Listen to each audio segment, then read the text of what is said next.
Somebody wants to tell me what is going on here. First you drag me outside the temple and humiliate me before my 4 o'clock sacrifice pigeon. And then you place me in this hellhole with no reason why I'm here. There better be a good reason for this. Please, sir, I realise this is slightly unusual, but it's necessary.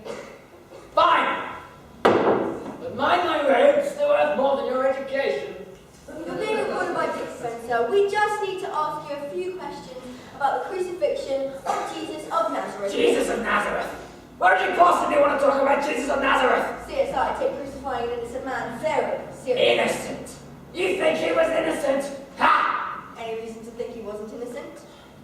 He was a blasphemer. The only man saying he was king of the Jews. The Messiah!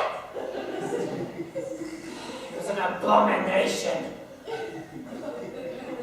And what about the people who say the temple he referred to was not of this world? Some say he was misrepresented, but we fear the Roman action against us. Let's just say I believe you for now, sir. You're the high priest, yes? I am indeed. Therefore, I'm guessing when Jesus claims of being the Son of God, that made you pretty angry. But of course! Who did that mere carpenter think he was, saying he was the people's deliverer? He was a peasant boy from Nazareth with infantile sermons about the multitudes owning the kingdom. Socialist rubbish alarms the authorities. I'm no expert, sir, but I have been told that some of your shepherds were farmers and leaders of people. So what about the fact that Jesus was a carpenter? What does that prove? And I guess there's no suspicion here that he was trying to take away your claim and glory, and that you must have therefore really wanted him out of the picture. Wait a minute. Am I a suspect? That depends. Reports have shown that you were seen with Jesus just after his arrest, when he was struck across the face. And you think I struck him? I don't resort to that kind of behavior of the high priest requiring a loud. Well, somebody hit him, sir. Who was it? I am dumbfounded that I, the high priest, am under suspicion. Who hit him, sir? One of the officers. And so your officers are just thrown to random outbursts of violence? He was disrespectful to me in the Sanhedrin. Sanhedrin? Who are the Sanhedrin? Do you not know anything?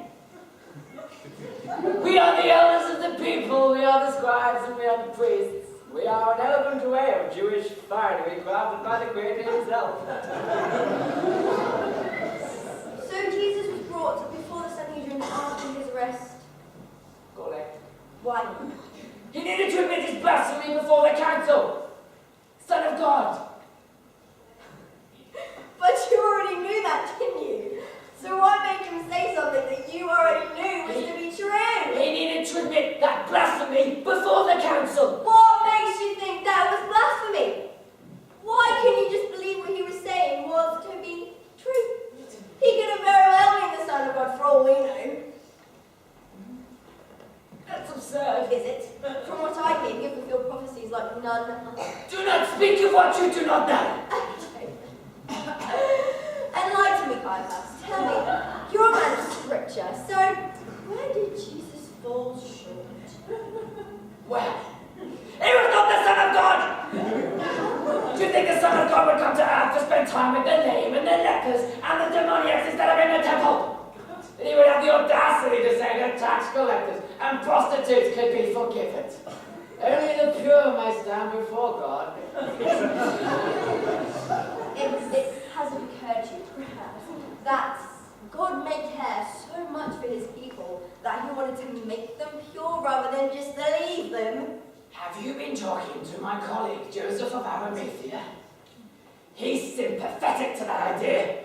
I'm not. Well, we've heard that many were healed by the hands of God, miraculously in fact, so yes, he does seem like the Son of God. Tell me! Well, he wasn't, and he deserved all he got. Sir, I'm prepared to sacrifice, but you need to come quick. It's a wild one. Sorry, I had my back turned for 1 minute. We're conducting a confidential interview here. Malchus, get Ben-Gurion Hasselhoff on it. Okay, sir. Are you investigating this fella? Malchus. You know something about this?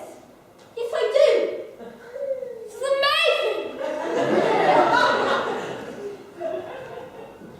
Malchus, You don't belong here, go home. What do you know? What do you mean to make it? Tell me! Well, I was there when Jesus was arrested and gone to Gethsemane, and one of his followers stuck my ear, and it came off, and there was blood everywhere. And Jesus, he picked up my ear and put it back on like nothing had happened. He's amazing and nothing from the Son of God. My servant is lying and he's taken to price. I will punish him. We will conduct a lie detector test on this testimony, but I think you will say otherwise. Now I suggest you leave him alone as we take a dim view on witness intimidation. Adrian, please take Marcus for further questioning. I'm not finished here.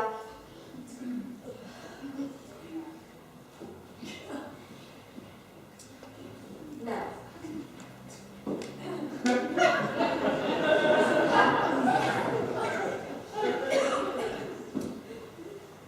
Why don't you just admit that you crucified Jesus? Because we didn't. Everybody knows that the Romans can carry out the executions. We merely brought him before Pilate and we informed the governor of what he had done. Pilate would never crucify someone on those grounds. So, how to make him do it? How to make him even consider crucifying Jesus Christ? You have to remember that the Jews were just as outraged at Jesus' accusations as we were. An angry crowd couldn't be quiet. Persuasive. But I was not responsible for my death. I have no evidence that I was even there. As for a member of the council, as the Sanhedrin, I could not even set foot in the governor's residence, or I would have been ceremonially defiled, and I could not take part in the Passover. I was with the rest of the Sanhedrin. You can ask any one of them, and they will vouch for me. I believe that is what you call a rock solid alibi. Sorry, Agent. I'm so sorry to interrupt. It's crazy out there. I can't control it all. I have one to witness. I think you want to hear this one now. Okay, bring them in. Sorry, sir, but I had to come. I know you're looking into the death of Jesus. Just remember that he was a man who set people free. What do you mean exactly? Well, I have done many sins, and was hated by society for it. Rightly so. I was what you people would call a lady of the night.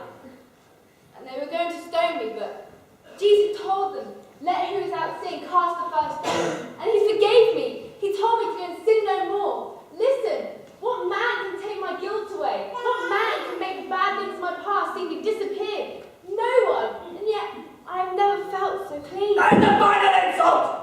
I will not stay here to be defiled by a whore who's so desperate for acceptance that kind words from a cult preacher building a congregation of no-hopers can make you feel any more special than the huge rubbish that she is! I suggest you release me. Right, you may go, but Caiaphas, I put it to you that out of jealousy and a misunderstanding of the God of your own scripture, you put Jesus of Nazareth's fate into the hands of an angry mob and a gutless governor. You put in motion the execution of an innocent man, and as far as I'm concerned, you're just as guilty as the soldiers who executed him. You are a party to the murder. I think we'll have more to say to each other yet. You know, Caiaphas, what if Jesus rises in front of your very eyes?